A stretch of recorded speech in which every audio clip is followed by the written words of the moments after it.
বাংলাদেশের হিন্দুরা কত ভালো আছে সেটা আপনাদের ওখানকার হিন্দুরাই জানে। আর আগামী দিন যা আসছে, ঢুকে গেছে মার্কিন, হাতে দিবে হারকিন।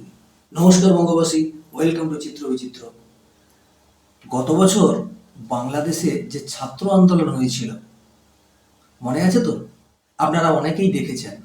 শুরু হলো ছাত্র আন্দোলনকে নিয়ে, কিন্তু পরে দেখা গেল যারা ছাত্র নয় তারাই বেশি মাতামাতি করছে, লাফালাফি করছে, ভাঙচুর লুটপাট চালাচ্ছে, হাতে বন্দুক নিয়ে তাণ্ডব করছে। ছাত্রদের হাতে বন্দুক কোথা থেকে আসবে?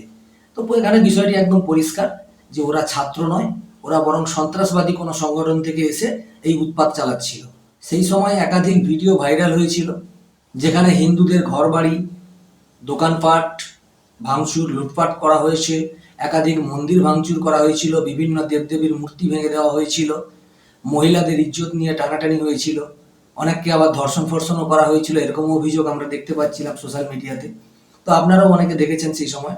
তো এইসব নিয়ে ভারতের বেশ কিছু হিন্দুরা প্রতিবাদ করেছিল। আমাদের পশ্চিমবাংলার বিরোধী দলনেতা শুভেন্দু অধিকারী তিনিও প্রতিবাদী হয়েছিলেন, তাই না?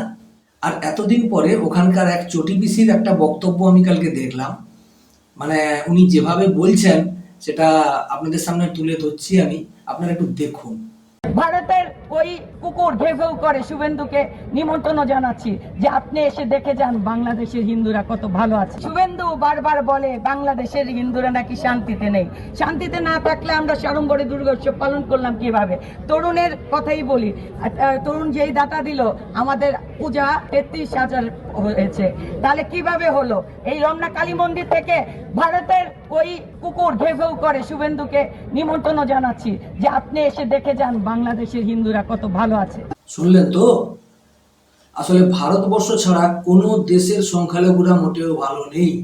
পাকিস্তানের সংখ্যালঘুদের কি অবস্থা হয়েছে সেটা আপনারা সবাই জানেন।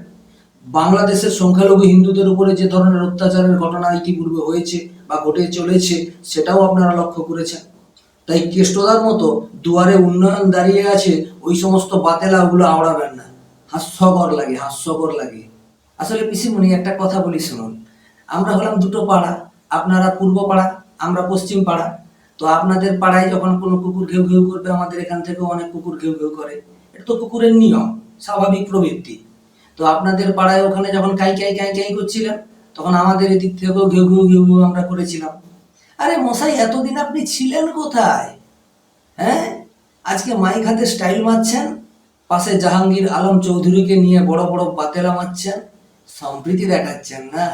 সম্প্রীতি। যখন ঘর বাড়ি লুটপাট হচ্ছিল, ভাঙচুর হচ্ছিল, ইজ্জত নিয়ে টানাটানি হচ্ছিল, তখন কোন গর্তে ঢুকেছিলেন? আপনাদের হয়ে যে ব্যক্তি তখন আওয়াজ তুলেছিল সে এখন ভারতের কুকুর। লজ্জা করে না? এখন গর্ত থেকে বেরিয়ে বড় বড় বুলি উড়াচ্ছেন। আবারও একবার দেখুন দর্শক সেই ভিডিওটা। ভারতের ওই কুকুর ঘেউ ঘেউ করে শুভেন্দুকে নিমন্ত্রণ জানাচ্ছি যে আপনি এসে দেখে যান বাংলাদেশের হিন্দুরা কত ভালো আছে। শুভেন্দু বারবার বলে বাংলাদেশের হিন্দুরা নাকি শান্তিতে নেই। শান্তিতে না থাকলে আমরা সাড়ম্বরে দুর্গোৎসব পালন করলাম কিভাবে? তরুণের কথাই বলি, তরুণ যেই দাতা দিল আমাদের পূজা 33,000 হয়েছে, তাহলে কিভাবে হলো? এই রমনা কালী মন্দির থেকে। চুপ করুন। বাংলাদেশের হিন্দুরা কত ভালো আছে সেটা আপনাদের ওখানকার হিন্দুরাই জানে।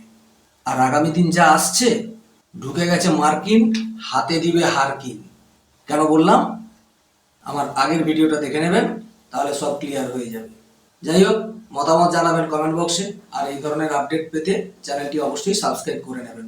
সবাইকে নমস্কার।